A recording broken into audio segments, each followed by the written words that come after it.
Hey Canucks fans, welcome to Clay's Canucks commentary for Wednesday, March the 6th. I'm Clay Emo. I'm at Canuck Clay on Twitter. I'm at Clayton Emo on Instagram. I'm the founder of the GLCPC, the Good Looking Canucks Positivity Club, hence the new haircut. And this is my Canucks take, all in one take. Tonight, the Vancouver Canucks host the mighty Toronto Maple Leafs at Rogers Arena. The Canucks haven't played since Sunday, that 3-0 loss to Vegas. The less said about that game, probably the better. And tonight, it's the mighty Maple Leafs. It's the cast of characters, Mitch Marner, John Tavares, Austin Matthews, of course. Very, very explosive offensive team. Strong defensively. Anderson holding things down in net. Things are going very good for Toronto. They are battling Boston for second place overall in the Atlantic Division. Of course, the winner of that series will get the Tampa Bay Lightning in the next round, so lucky them. But yes, Toronto is playing well, one of the top 5 or 6 teams in the league right now. And it should be crazy. It should be a wonderful atmosphere in Rogers Arena. The Maple Leafs fans will be jacked. The Canucks fans will be jacked. The Maple Leafs will be jacked. The Canucks will be jacked. And it should be crazy and it should be a lot of fun. I wish I could go, but I can't. It's Wednesday night. It's my church night, so I have to follow along with the notifications when appropriate when I'm at my church night, my religious ed night tonight.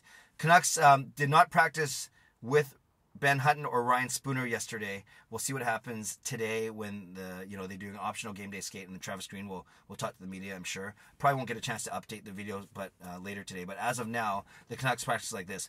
Horvat between Pearson and Goodobin, Pettersson, Besser, and Levo, Gaudette with Granlund and Roussel, and then Beagle, Eriksson, and Mott with Schaller rotating in for Eriksson. So the biggest change there is obviously Spooner out, Granlund back in.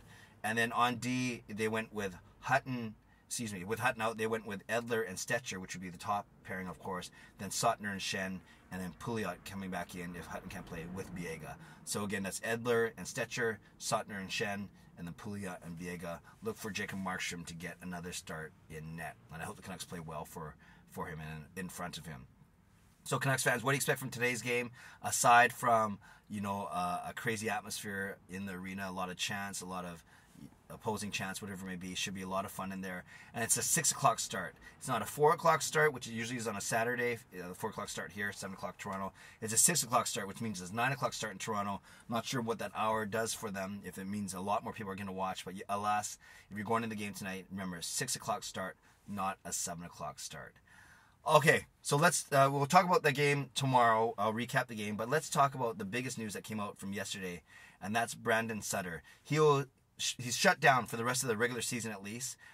He's out 6 to 8 weeks. He's going to have sports hernia surgery on his right side. He actually had sports hernia surgery on the left side. I don't even know what that is. It sounds painful though, but he had it on the left side back in 2015. Now 4 years later, he's going to have it on his right side. And again, 6 to 8 weeks. So unless the Canucks somehow make the playoffs, he's done for the season. And it's unfortunate. He's only played 26 games this year. I think he has only 6 points in those 26 games. That's because early in the year, at the end of October, he basically body checked himself into the boards. You might remember, I think it was against, I can't remember who it was against, but he tried to go for a body check, and the guy slipped the check, and I remember Sutter hurting his shoulder. So he missed, good 2 or 3 months with that. Came back. It did not look right. Did not look fast. Did not look strong. Did not look confident. And then we find out, of course, that after his February 9th game, recent game, or like a month ago, that he had to shut down because of this surgery. So after the season, he has 2 more years left on his contract, paying him $4.375 million per season. So that, I think, when you think about it, puts him maybe third on the team behind Louis Eriksson and behind Bo Horvat as the highest paid forwards. And he has a modified no trade. It goes from a full no trade to a modified no trade on July 1, meaning there's half the teams that he cannot be traded to. Or put the other way, he can submit a list of 15 teams that he would be, well, I guess it goes either way. 15 teams that he would accept a trade to, or 15 teams that he won't accept a trade to. Exactly half of the league. So it's really unfortunate because and I've talked about, even when Sutter played, Sutter and Beagle play the same type of game, right? Not a lot of offense. They're supposed to be strong defensively, face-offs, penalty kills, matchups, all those type of things. But I said a couple times in my vlogs that Sutter and Beagle kind of became redundant, and maybe the Canucks will look to move one of them, given that they want to give Adam Gaudette, more time. And that's presuming they want to put Adam Gaudette in the middle. If they want to put him on the side, on the wing, then of course you can keep the 5 centers. So that will be something to look at, especially after July 1st, after the modified no trade comes in. So that's something to consider as we go forward as well. But ultimately, a very disappointing season for Brandon Sutter. Like I said, only playing 26 games or so, minus 12, only 6 points. And obviously, we wish the best for him for his surgery and that he can come back healthy, whether that's with our team or if the Canucks end up moving him. But ultimately, it was a very disappointing season, and he barely moved the needle for the Canucks with his contributions or lack thereof.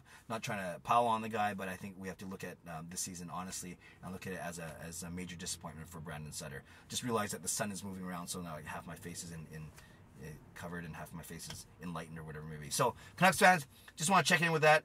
Let me know what you think. Tell me what you think about Brandon Sutter. Tell me what you think about his season. And I guess more importantly, instead of looking back at the past, going forward, do you see a role for Brandon Sutter on this team as a third-line center, meaning Adam Gaudette maybe moves to the wing if we keep Sutter and Beagle and, of course, Horvat and Pettersson? What do you see for the future for Brandon Sutter on this Vancouver Canucks team? Do you think he's still got a lot to give, or are we going to be lamenting his contract for the next 2 years, much like we may be lamenting Eriksson's contract for the next 3 years after this? So we'll see. We're locking up a lot of money and a lot of guys, who don't play a lot or who haven't been effective in certain ways. But maybe Brandon Sutter brings a lot of intangibles that you do, like leadership, work ethic, example, all those things as well. I love to read your comments below. I'll read, react, and reply as always. Subscribe if you like to. Like this video if you like to. Enjoy the day, and enjoy the game. The Vancouver Canucks and the Toronto Maple Leafs, 6 o'clock start at Rogers Arena. God bless, and go Canucks go.